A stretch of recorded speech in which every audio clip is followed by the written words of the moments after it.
Super Smash Bros. Ultimate is coming out this week, and I am so hyped for it. But before it comes out, I'd like to take a look back at previous Smash games and figure out their identities, meaning what made that game so different and unique from the previous entry in the series, and what stands out. So when you look back at a game, you will think of that unique thing. Anyways, let's begin with Super Smash Bros. On the Nintendo 64.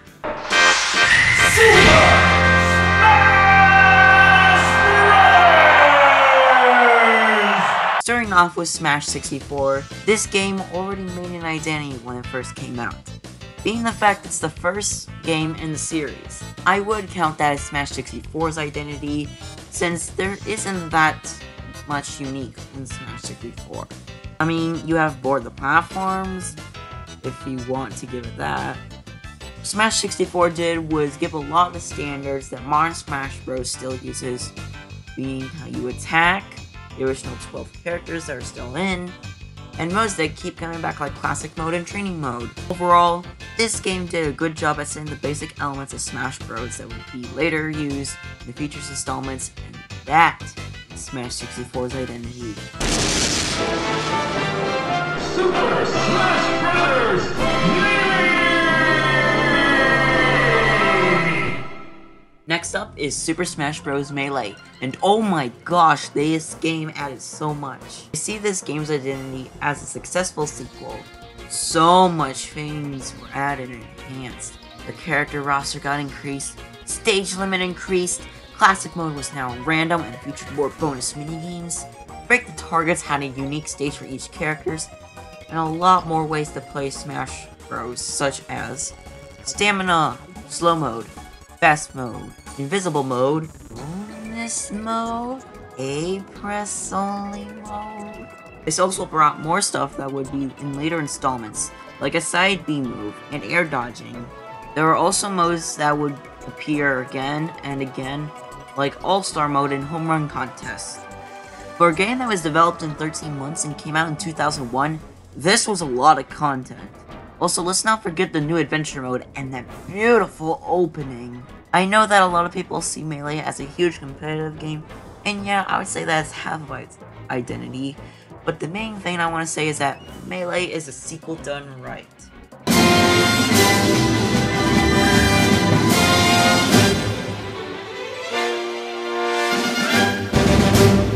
Now, I'm not gonna lie, I got into Smash Bros. For Brawl. But that doesn't mean I'm going to put heavy bias and say it's a masterpiece like Melee. Both had their fair share of flaws. Melee was rushed, so a lot of things like wave dash and L cancel were a thing because of the rush development. However, Brawl had so much dev time and even got delayed a couple of times. So let's see what Brawl has. Right out of the gate, like every Smash game, we got an expanded roster and stages. But this time around, there were some cuts like Dr. Mario, Pichu, Young Link, Roy, and Mewtwo. The music got a big upgrade as well. Instead of only having 2 tracks per stage, you got multiple tracks. And let me just say that Brawl's menus look amazing. While Smash 64 and Melee were very basic, bland, and kinda rushed, Brawl went all out, and I say it paid off well. Now the main thing about Brawl is a big new story mode called Subspace Embassy. This was a big adventure mode. I want to say ranges from 3 to 10 hours of gameplay. The big thing was all these Nintendo characters coming together to fight this big thing. Pretty simple plot, but it works. However, there was some stuff that wasn't good. For example, the backgrounds. There's some backgrounds that are based off of video games like Skyward and Altea, but they are barely recognized. The rest are generic deserts, generic jungle, generic lab, etc. Why couldn't this take place in the Nintendo world instead of the original places? Like take the beginning for example. Instead of starting off in a Mushroom Kingdom or Hyrule, we get a generic stadium. If you wanted to do a stadium, maybe take something from Kirby. Another problem is the level design is boring. Most of the time you're just moving left to right, fighting enemies or solving puzzles like turn the switch on and run through a door while the switch is on. Which brings me to my next point, the enemies. Yeah, we have Goombas, Koopas, and Robs, but that is basically it. The rest are original and boring. Killing the enemies aren't fun either. Goombas and Koopas are fine because they take out one hit. However, the new enemies take several hits and you might as well skip them. The good thing this mode did right was the cutscenes, which are beautiful at the time. And general concept of all these characters coming together in epic battle is a really cool concept. And hey, it's not bad for a first try. The only other thing Brawl had was it was the first Smash game to be played online. Finally, after so long, we could play online with our friends. The main problem was, it was... You think Smash 4's online was bad and laggy? Just look at Brawl's. But most people didn't care because we could finally play Smash online. Plus, right now, if you wanted to play it, you can't because the Wii server shut down. Also, this was the first Smash game to include characters not from Nintendo. That's right, third-party characters, with the inclusion of Snake from Metal Gear and Sonic from Sonic the Hedgehog. It was small, but it was awesome. This was also the first Smash Bros. Game to introduce Final Smashes, which is basically super moves. So what is Brawl's identity? I would say the Subspace Emissary, first time we could do online, third-party character inclusions, and a general expansion.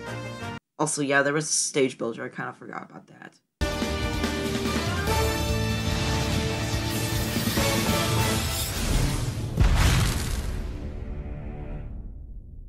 Now we have Super Smash Bros. For 3DS and Wii U. Honestly, there isn't too much with this game. Of course, there's an expansion of roster, characters, stages, etc, etc.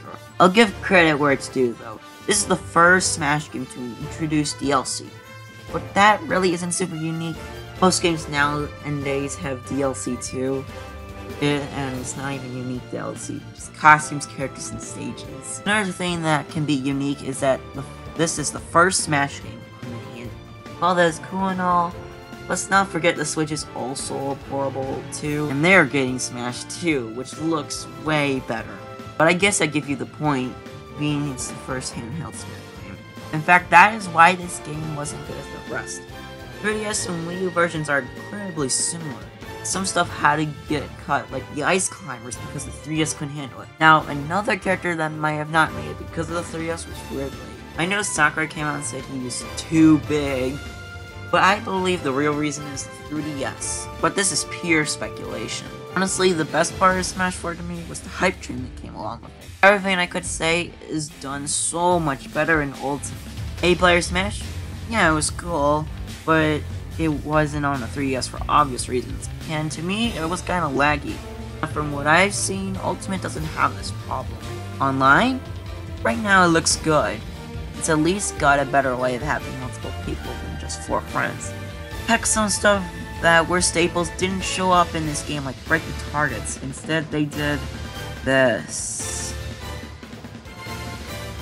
Heck, some stuff like Classic Mode got ruined. 3DS Classic Mode was okay, but come on! Wii U version! The only thing this thing had that was connected was sharing Mii fighters and custom moves and using your 3DS as a controller for the Wii U. Seriously, this was pre-hyped so much before the games came out, and when it did came out, it was a big disappointment. I guess Smash 4's identity for me was the pre-hype. I remember the Smash Wii U and 3DS together. So memorable. Oh yeah, custom moves were a thing. Yeah, those blowed.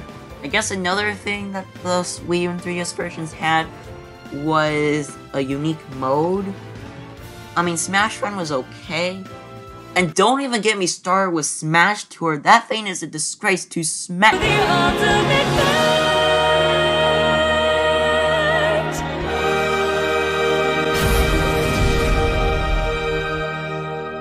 I know Smash Ultimate isn't out yet. However, I think this game already has an identity.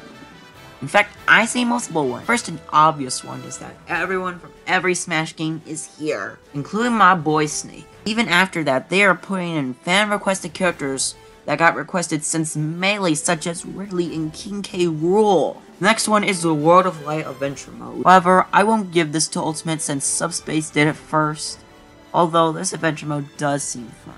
Along with all this, plus most stages returning from previous Smash games, such as Poke Floats, 900 music tracks, and more, Smash Ultimate even improved some things like Classic Mode, giving each character a unique path, which seems really awesome. Basically, what I'm trying to say is that Smash Bros. Ultimate is truly the ultimate Smash game. They even brought in traditional fighting game standards, such as a meter for your final smash, Dreaming of stage hazards and having stamina finally being its own mode instead of being part of Special Smash. Again, my overall opinion for Smash Bros. Ultimate's identity is it's the ultimate experience, and this game isn't even out yet.